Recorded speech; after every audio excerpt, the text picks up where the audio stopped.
Okay guys, today we're going to be changing the water pump on a 2002 Jeep Liberty. It's 3.7 liter.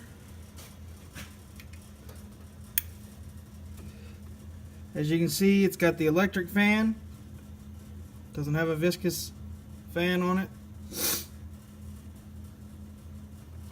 So to get started, what we're going to do, first of all, is drain the antifreeze.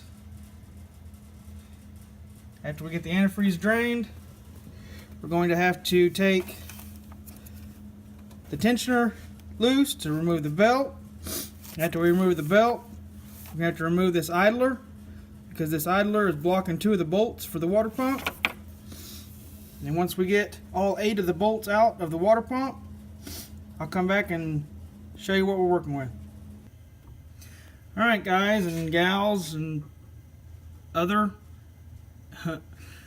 we've got the water pump off. There's 8 bolts.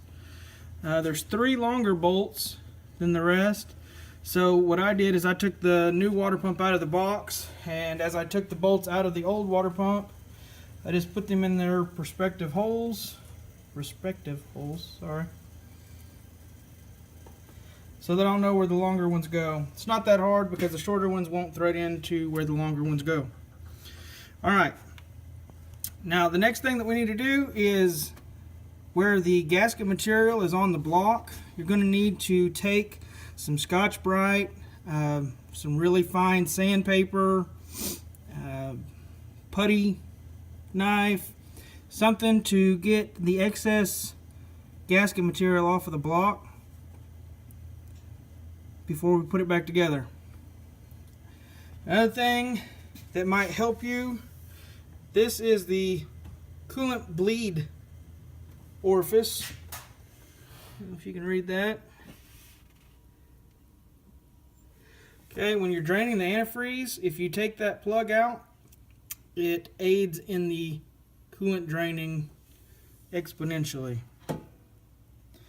So alright, I'm going to clean the block up now, put the gasket in the new water pump, and then put the water pump back in.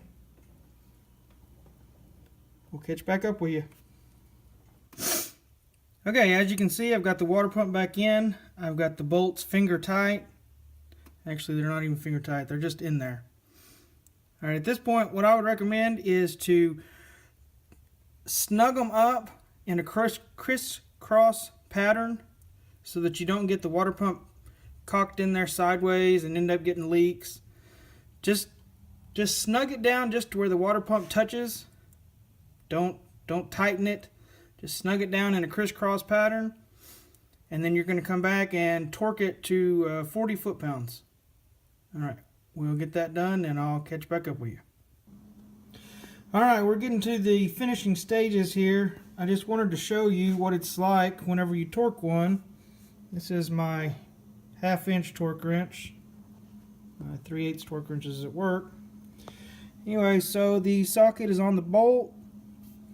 I've already tightened this down, so this is what it sounds like. That's when you know that you've got it torqued. Alright, at this point, water pump's on, it's torqued.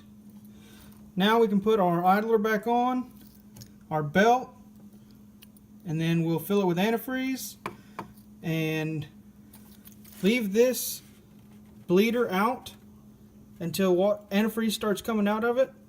Put that in, top it off, run it. You're going to want to check it for leaks. After you've ran it, got it hot, let it set, let the pressure bleed off of the system. You're going to want to recheck and make sure that you've got plenty of antifreeze in it. Alright, we'll put this together. Alright guys, this wraps up this repair video.